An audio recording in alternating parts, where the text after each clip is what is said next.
Bonsoir à tous, et bienvenue sur Flamme de foi. Imaginez que vous soyez un rappeur qui a tout pour réussir, la gloire, l'argent, les fans. Mais un jour, vous vous retrouvez face à face avec la mort et vous êtes envoyé en enfer. C'est ce qui est arrivé à notre invité d'aujourd'hui. Il a visité l'enfer et est revenu à la vie pour partager son témoignage et servir Dieu. Préparez-vous à entendre une histoire incroyable et inspirante qui va vous faire réfléchir sur votre propre vie et votre relation avec Dieu. Moi, c'est JD, mon nom complet c'est Jean David. Je vais vous expliquer mon témoignage. J'ai grandi dans l'église, mes parents servent depuis que je suis bébé, mais maintenant je suis tombé, on va dire, dans une routine, dans un ennui. Pour moi, c'était ennuyant l'église. Tout ce qui était l'église, quand on parlait de Dieu, c'était ennuyant.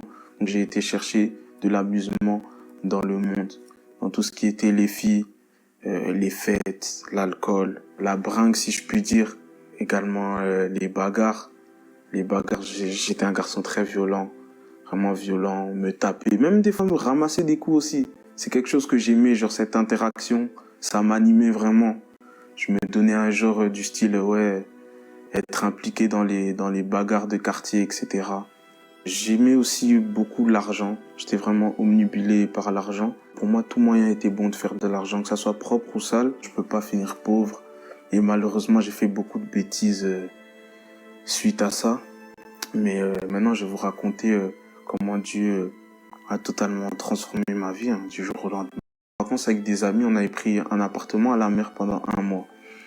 Un soir, j'étais sorti ce soir-là. Je me suis battu. Je me suis encore battu. D'ailleurs, j'étais très fier. J'avais mis un KO, etc. Je me suis encore battu. Bref, ce soir même, quand je suis rentré, j'étais vraiment fier, content de ma victoire, si je puis dire. J'étais un peu exténué. J'avais passé une longue journée. Je suis parti dormir. Faut savoir, on était 10 dans l'appartement avec mes potes. On avait pris un appartement de 10 personnes, donc il y avait différentes chambres. Moi, j'étais dans une chambre avec 2 amis. Avec 2 amis, il y avait un grand lit, un lit normal. On était à 3 dans la chambre. Donc moi, je suis parti dormir en premier. Et par la suite, mes amis m'ont rejoint. Mon pote, il aimait bien mettre des musiques un peu pour s'endormir, etc. Et ce soir-là, il avait mis une musique très très douce. C'était de la mélo comme ça, mais c'était pas de musique chrétienne. En temps normal, si j'avais écouté cette musique, vraiment, j'aurais apprécié et tout, mais j'étais dans mon sommeil et je suis réveillé par une douleur. Je comprends pas ce qui se passe. Et il faut savoir que j'étais en train de trembler dans mon lit. J'avais vraiment des réactions. Genre, je sentais vraiment une brûlure qui venait de la musique. Et mon pote, il comprend pas ce qui se passe. Il rigolait un peu. Ils étaient 2. Et je lui dis, s'il te plaît, coupe la musique. Et lui, il a pris ça à la légère. Il a baissé le son un peu. Il a pas vraiment coupé. Donc moi, du coup, j'essaie de boucher mes oreilles. Et là, la musique me traverse. Genre, la musique me traverse. C'était une brûlure, des ondes bizarres. Et je continuais à trembler. Je continuais vraiment à trembler. J'ai commencé à crier. Je lui ai dit, coupe la musique. Frérot, il se passe vraiment quelque chose de bizarre. Et maintenant, j'entends une voix qui me dit, t'es mort. À ce moment-là, qui me dit, t'es mort. Donc moi, je comprends pas. Pris de panique. Je commence à me lever, m'habiller. Je dis, je peux pas rester ici. Je peux pas rester ici. Je dois partir. Parce que je sentais cette douleur. Je me sentais mal. Je comprenais pas ce qui se passait. Et j'ai commencé à dire à mes potes, donc il y avait avec moi mon pote chrétien et mon pote musulman. J'ai dit, ouais, priez pour moi les gars, priez pour moi. Je sais pas ce qui se passe, mais priez pour moi, appelez un pasteur, appelez mes parents, mais priez pour moi. Et du coup, mon pote chrétien qui était avec moi, qui a mis la musique, il a pas vraiment fait attention. Mon pote musulman, il s'est vraiment mis à prier, prier, prier. Il faisait ses prières du coup en arabe, etc. Et maintenant, j'entends cette même voix qui est mort, qui m'a dit t'es mort, qui se moque de mon pote et qui dit ah ah ah, inconscient, tu pries la mauvaise personne. Et à ce moment-là, du coup, moi, j'ai vraiment paniqué et je me rapproche de lui, je dis frère, arrête. Je dis frérot, arrête, arrête. Et lui, il pensait que, je sais pas, il me délivrait, donc ça veut dire qu'il parlait encore plus fort, encore plus fort. Et à ce moment-là, il m'est arrivé vraiment quelque chose de fou. J'étais là et je me suis vu moi-même. Donc je me suis vu moi-même, mais en train de flotter, moi-même devant moi. Donc ça veut dire que je me voyais 2 fois. Et à ce moment-là, je suis devenu, mais quand je vous dis complètement hystérique, j'étais fou, fou, fou. J'ai commencé à crier, sauter. J'essayais de courir, en fait, comme si je courais après moi-même. Et j'étais fou, je criais. Et quand j'étais dans cet état-là, faut savoir que j'ai pris conscience de vraiment toute la vie. Je sais pas comment ça se fait, mais je savais tout. Et je disais, les gars, aidez-moi, je vais aller en enfer, je vais mourir, appelez un pasteur, appelez mes parents, je vais mourir, je vais en enfer. Et je courais après moi-même. Et mes potes, ils me contiennent, ils essayaient de me tenir parce que je sautais vraiment, je renversais tout dans l'appartement. Et ils me tiennent, et je dis, les gars, s'il vous plaît, tenez-moi, tenez-moi, tenez-moi. Ils disent, on tient, qu'est-ce qui se passe et tout? Je dis, tenez-moi. Et après, je dis, les gars, c'est trop tard, c'est fini pour moi, je vais aller en enfer. Donc, je vois mes potes me tenir de moins en moins, parce que je me sens tout simplement descendre, jusqu'à ce qu'il fasse vraiment, je sois vraiment dans le noir. Maintenant, à ce moment-là, la même voix là qui s'est moquée de moi m'a dit, je t'avais dit, tu es mort, ça servait à rien de te débattre. Et je me vois en train de voler. Et on me dit, tu vois. Et après, je me vois en train de me battre. On me dit, tu vois. Et en fait, j'ai vu une série de choses que j'ai fait dans ma vie, de mal. Et à chaque fois, on me disait, tu vois, tu vois, tu vois, tu vois, tu vois. Il faut savoir que quand j'étais dans cet état-là, bon, comme je vous ai dit, je savais tout, je comprenais tout. Donc, ça veut dire, j'avais pris conscience du bien, du mal. J'avais pris conscience que le paradis, l'enfer existait. J'avais pris conscience de tout, de toute la vie. Et maintenant, j'entends orateur, orateur, orateur, orateur. J'entends ça plusieurs fois. Je me vois en même temps prêcher devant, enfin parler devant des foules, devant des gens. Et les gens qui m'écoutaient étaient touchés par ce que je disais. Et après, on me dit orateur. Cette même voix, hein, orateur, orateur en boucle. Et il me dit, orateur, c'était ça ta destinée. Et t'es passé à côté. Donc j'étais complètement choqué. Parce que moi, faut savoir, quand j'étais petit, bon, j'avais des problèmes un peu pour parler. J'ai parlé un peu tard, puis après je buguais, je parlais lentement. J'avais des problèmes en général pour m'exprimer quand j'étais très petit. Et cette voix-là me dit, tu vois, quand t'étais petit, ben en fait, ça, c'était des attaques. C'était des attaques parce que c'est avec ta voix que t'étais rentré dans ta destinée. Et toi, avec ta voix, tu préférais faire du monde. Tu préférais escroquer les gens. Tu préférais baratiner les filles. Et bref, moi, j'étais comme ça. Donc, t'étais en train de chuter. Tu vois, tu sais que tu peux rien faire. T'es seulement là, t'acceptes. Tu dis pardon, ça sert à rien. Je me suis retrouvé devant une très grande porte. J'étais devant, j'attendais, mais cette porte-là, je l'ai pas passée. Et finalement, je me suis retrouvé en enfer. Mais quand je vous dis en enfer, c'est pas des jeux, genre. C'est vraiment réel. Donc, ça veut dire que souffrance. Mais non, le mot douleur, le mot souffrance, ça peut même pas qualifier l'enfer. C'est trop. C'est trop. Je criais Jésus. Il n'y a pas de présence de Dieu. Ça sonne vide. Je criais pardon, pardon. Ça sert à rien. Ça change rien. T'y es déjà. Le temps, il passe pas. 1 seconde, 2 secondes. Comme là, je suis avec vous, je parle. Le temps ne passe pas. Tu peux pas compter les secondes. 1 seconde, peut-être c'est 100 ans. Il n'y a pas de temps. Et donc, j'étais là. J'étais en train de souffrir. Je criais. J'avais des ondes bizarres. J'implosais. Je comprenais pas. En fait, c'était mon âme. C'était mon âme. Mais je comprenais vraiment pas. C'était une douleur inqualifiable. Et maintenant, je vois ma mère en train de prier pour moi la nuit et pleurer. Il faut savoir que chaque larme qui coulait du visage de ma mère, ce que j'ai payé pour ça, c'était trop. C'était vraiment trop, trop, trop, trop. C'est une douleur, même le mot douleur, c'est pas assez. Ensuite, il faut savoir qu'avant, je faisais du rap. Je m'efforçais à essayer de me faire un nom, etc., à faire des choses pour en entendre parler de moi. Donc, c'est-à-dire que logiquement, j'influençais des personnes derrière moi. Et maintenant, chaque personne, on va dire que j'ai influencé, j'ai payé pour ces personnes-là. Chaque personne qui voulait m'imiter, j'ai payé pour ces personnes-là. Jusqu'aux personnes qui écoutaient mes musiques, j'ai été puni pour ces personnes qui écoutaient les musiques. Mais quand je vous dis la souffrance, en fait, c'est une souffrance. T'es là, mais tu ne peux pas l'assumer. Donc ça veut dire que c'est trop. T'es là parce que tu peux pas t'échapper, mais t'es en saturation. C'est impossible. Ce n'est pas fait pour les hommes. L'enfer, ça a été créé pour ceux qui ont conspiré contre Dieu, pour Lucifer et les démons, les anges déchus qui ont conspiré contre Dieu. C'est fait pour des créatures spirituelles, si je puis dire. C'est pas fait pour nous, les hommes. On peut pas assumer ça. Après tout cela, je me sens tout simplement revenir à moi-même. Je reviens dans mon corps, dans l'appartement où j'étais de base. Et il faut savoir, mes potes qui étaient avec moi là, ils m'avaient allongé sur un lit. Ils s'étaient positionnés tous autour de moi. Et ils étaient un peu en panique. Certains lâchaient quelques larmes, certains paniquaient, certains ne savaient pas s'ils devaient appeler l'ambulance ou pas. Et puis je reviens, puis ils me disent, JD, ton cœur s'arrête de battre, ton cœur bat lentement, ton cœur bat vite. Qu'est-ce qui se passe, gros? Tu fais un arrêt du cœur? Qu'est-ce qui t'arrive en fait? Et moi en fait, quand je suis revenu à moi-même, j'avais une révolte. Et en fait, j'étais clairement énervé. J'ai commencé à leur crier dessus. Crier dessus. Je leur disais, c'est pas un arrêt du cœur que je suis en train de faire, c'est un arrêt de l'âme. Et je faisais que leur crier dessus, crier dessus. Et je leur disais, nous, on est là, on fait nos trucs, mais on se rend pas compte de ce qui nous attend derrière. On se rend pas compte que le salaire du péché, c'est la mort. Mais la mort spirituelle. Et la mort spirituelle, c'est pire que la mort physique. Et faut savoir, en fait, je faisais des allées-venues. Je faisais vraiment des allées-venues. Et donc j'avais vraiment ce sentiment-là. Donc je quittais mon corps, j'allais en enfer, puis je revenais dans mon corps, puis je repartais en enfer. Je revenais dans mon corps, je repartais en enfer.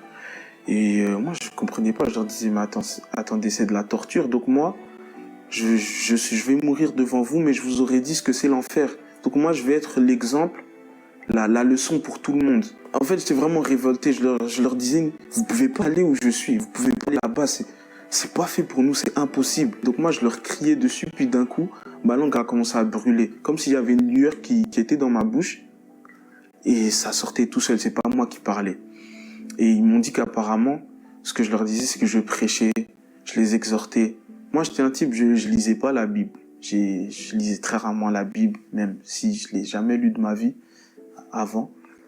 Et je leur sortais des versets bibliques, je leur prêchais, je leur ai parlé apparemment des 7 années de tribulation, je leur ai parlé de plein de choses en fait. Et genre ma langue brûlait. Et moi je voulais juste dire les gars, évitez l'enfer, mais il y a tout ça qui sortait de ma bouche et je contrôlais pas ce qui sortait de ma bouche. Comme je vous ai dit, l'enfer, il n'y a pas de temps. Donc c'est-à-dire quand je revenais, je vous promets, j'avais l'impression d'être super vieux, j'avais l'impression d'être parti 200 ans, 100 ans, 10 ans, alors que peut-être je sais pas, peut-être je faisais des allées-venues de quelques secondes, mais j'avais l'impression vraiment d'être parti longtemps. Et quand je revenais, j'avais le sentiment d'être encore plus vieux. Donc, à un moment, dans ces montées-descentes, j'ai ressenti un poids, mais c'est pas un poids que tu peux porter, c'est un poids vraiment qui me tirait de l'intérieur et je me sentais encore descendre. Et je disais, les gars, tenez-moi, c'est trop lourd, c'est trop lourd. Et comme je vous ai dit, dans cet état-là, j'étais conscient d'un peu de tout. Donc, ça veut dire que je disais, les gars, je suis en train de porter le poids de vos péchés. Là, je vais descendre parce que je porte le poids de vos péchés, c'est trop lourd. Et ils essayaient de me tenir, mais ils tenaient mon corps, pas mon âme. Donc mon âme était en train de redescendre. Et j'étais en train de crier et tout. Puis j'ai dit, mais attendez, en fait là, je suis en train de porter le poids des péchés de vous, ici, mes 5 amis qui êtes autour de moi. Mais Jésus a porté le poids des péchés de toute la terre. Le poids des péchés de vous, de moi, de tout le monde. Et moi, quand je vous dis les 5 amis là, le poids, c'était un truc, ça tirait mon âme de l'intérieur.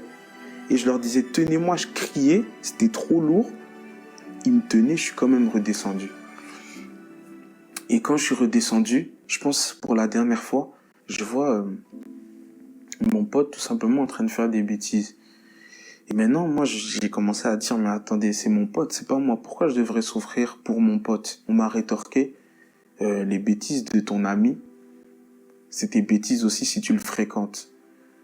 Soit tu l'aides ou tu l'empêches de faire ça, ou soit tu arrêtes de le fréquenter. Après ça, j'ai encore souffert. Même le mot souffrance, c'est même pas assez. À un moment, dans toute cette douleur-là, quand je vous dis la douleur, là, c'est déjà insupportable. Mais là, c'était vraiment le summum de l'insupportable. C'était impossible, c'était de trop. Et comme je vous ai dit, je savais tout. Et quand j'ai ressenti cette douleur-là, cette implosion, cette explosion, ces vibrations bizarres, c'était vraiment de trop. Et en fait, c'était la souffrance tout simplement d'un homme de Dieu qui finit en enfer. Et c'était la pire de tout ce que j'ai déjà vécu avant, c'était la pire de toutes.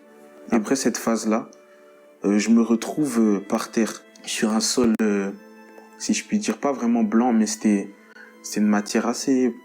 Ça m'avait l'air propre, très luxueux. Après, c'est une matière que j'ai jamais vue dans ma vie. Je me lève et je vois devant moi comme des gardes en V comme ça, en V.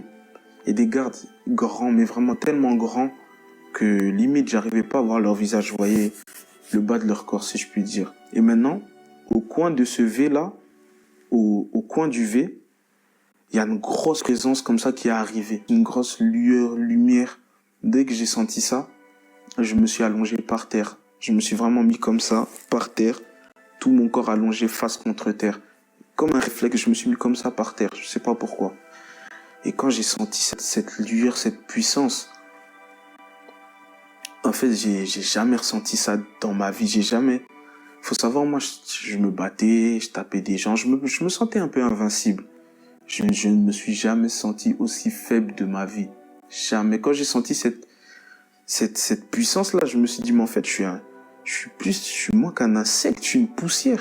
Cette puissance-là, même comme ça, un souffle, il y a plus de planète Terre, c'était trop puissant, je me suis jamais senti aussi vulnérable de ma vie. Et genre, j'étais tétanisé, j'avais vraiment peur. Enfin, c'était pas vraiment de la peur, c'était de la crainte, j'étais tétanisé, je bougeais pas. Déjà, je n'arrivais pas à bouger, j'arrivais pas à lever la tête et j'étais conscient que si je levais la tête, j'arrivais à regarder ça de mes yeux, j'allais complètement me faire désintégrer, c'était trop puissant, je pouvais même pas regarder, je pouvais pas lever les yeux. J'étais là en train de pleurer, je disais pardon, je veux pas mourir, pardon, je peux pas aller en enfer, pardon, pardon. Et je m'exprimais en fait, faut savoir, je m'exprimais un peu avec l'argot. J'étais un peu trop à l'aise quand je parlais. Je m'exprimais un peu en argot, des langages de jeunes, etc. Et maintenant, cette puissance-là, Dieu, tout simplement, m'a dit, est-ce que tu sais à qui tu parles? Quand il a dit ça d'une grosse voix, c'était pas une voix énervée ou quoi, c'était une voix autoritaire. On m'a dit, est-ce que tu sais à qui tu parles? Quand j'ai entendu ça, instantanément, tout mon corps a commencé à brûler. J'ai commencé à crier. J'ai dit pardon, pardon, pardon. Je vais m'exprimer en bon français. La langue que tu as inspirée aux hommes. Avec l'intelligence que tu as donnée aux hommes. Pardon, pardon. Et j'ai commencé à m'exprimer bien. Mais quand je vous dis bien m'exprimer, moi j'avais un peu... Bon, mon langage avant c'était compliqué. Hein. Beaucoup d'argot, etc. Là, j'ai jamais autant bien parlé de ma vie. Je parlais vraiment de manière distinguée. Comme si j'étais face à un président, comme si j'étais face à un roi. Je disais oui, vous, pardonnez-moi, etc., etc., etc. Et maintenant, d'un coup, j'ai commencé à parler tout seul. Je sais pas comment ça se fait, mais j'ai commencé à parler tout seul. Et déjà, c'était pas ma voix, c'était une voix particulièrement grave. Il faut savoir, mon âme était ailleurs, mais mon corps était dans l'appartement. Et mes potes, ils entendaient ce que je disais, ils entendaient ce qui sortait de ma bouche, ils entendaient ce que je disais. Et cette voix-là, grave-là aussi, ils l'ont entendue. En fait, j'étais en train de promettre, tout simplement. Et j'ai commencé à promettre de consacrer ma vie à Dieu, passer ma vie à témoigner, de passer ma vie à gagner des âmes, passer ma vie à servir Dieu. Et quand j'étais en train de faire cette promesse-là, en fait, je promettais pas devant n'importe qui. Donc ça veut dire que j'avais ce sentiment, cette douleur-là, comme si j'étais en train de redescendre. En fait, c'était soit je m'accroche à cette promesse, soit je vais en enfer, soit je meurs. Soit je m'accroche à cette promesse-là de servir Dieu, soit je meurs. Donc j'étais en difficulté et j'avais une grosse voix. Je disais, oh, je promets. J'avais vraiment une grosse voix. Je sais pas comment ça se fait. Mes potes, pour témoigner, ils ont entendu cette grosse voix-là. Et donc j'ai promis de servir Dieu, consacrer ma vie à Dieu, consacrer ma vie à témoigner, de faire de ma vie un témoignage, gagner des âmes. J'ai promis tout ce genre de choses. Et maintenant, bon, j'ai eu ce sentiment de douleur-là. Et tout simplement, j'ai tétanisé, toujours allongé, face contre terre. Et maintenant, on me dit, relève-toi. Lève-toi. Et j'arrivais pas. En fait, cette crainte, cette puissance, quand j'ai cette puissance, je dis, je peux pas me lever. J'arrive pas à me lever, je suis toujours face contre terre. Maintenant, quelqu'un m'aide à me relever, tout simplement, m'aide à me relever. Je me mets debout droit, tête levée, tout, non. J'étais resté à genoux, on va dire, à genoux, un genou à terre et une jambe comme ça. Et j'avais la tête baissée. Je ne pouvais pas lever la tête, c'était impossible. Donc quand j'ai été dans cette position-là, j'ai commencé à regarder autour de moi. Mais pas devant. Hein. Donc j'avais toujours la tête baissée. Je ne me permettais de regarder que sur les extrémités. Je ne pouvais absolument pas lever la tête. Impossible pour moi. J'allais me faire décimer. Trop puissant. Je vois tout autour de moi, en fait, plein d'hommes. Tout plein d'hommes. Et comme je vous ai dit, dans cet état-là, j'avais la connaissance, j'avais la conscience des choses. Je ne sais pas mais j'avais la conscience de tout. Et quand je voyais ces hommes-là, en fait, des hommes de Dieu. J'avais des prophètes, des évangélistes, des pasteurs. Et en fait, c'est des hommes de Dieu. Et ils étaient aussi dans la même position que moi, donc un genou à terre, tête baissée. Ils avaient sur eux une sorte de, si je peux dire, une couverture, comme une fourrure sur eux, sur leur dos. Et ils tenaient de la main droite un bouclier, la main gauche une épée.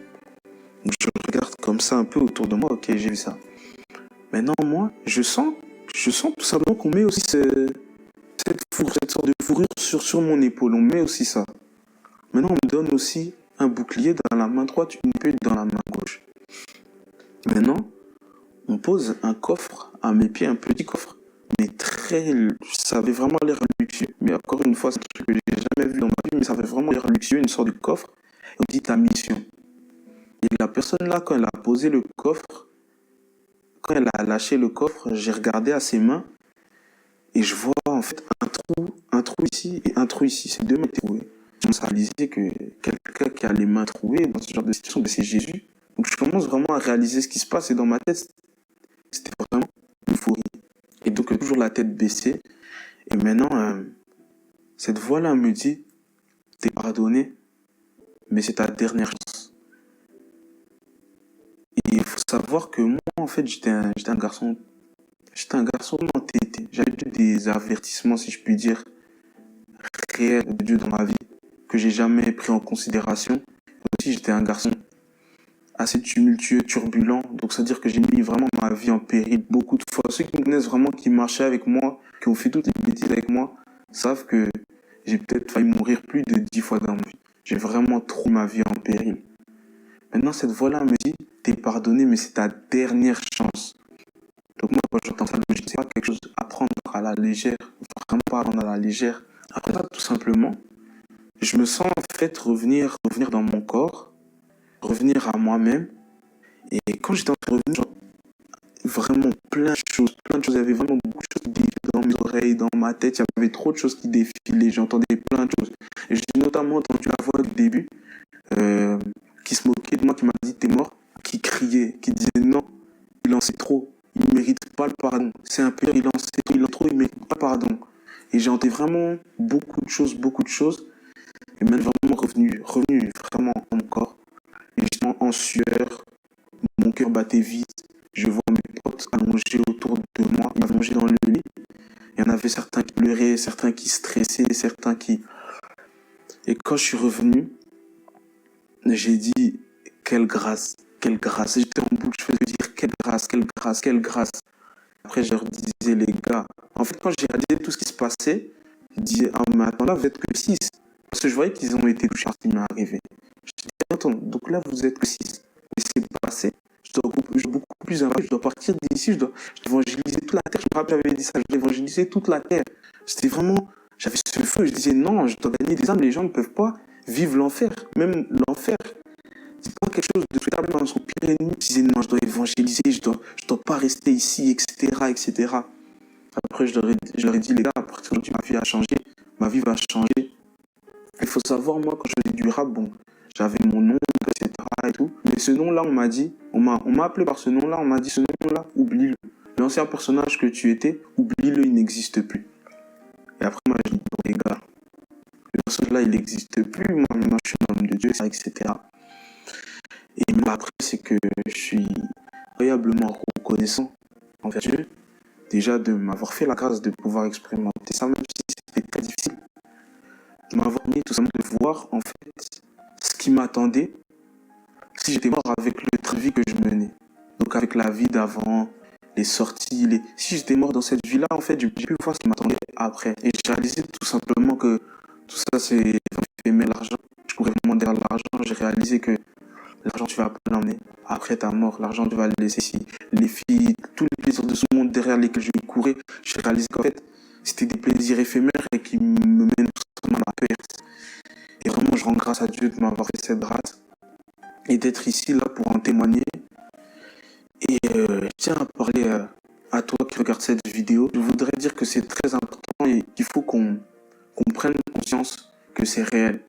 Moi qui ne croyais pas vraiment à ces histoires-là, bon, j'entendais ça de loin. Je pouvais entendre des témoignages comme ça via mes parents, mais pour moi, c'est du blabla, tout ça. Mais Dieu m'a confondu parce que ça m'est fait à moi-même, donc je ne peux plus nier. Le monde spirituel existe. La vie après la mort existe. L'enfer existe. La vie existe.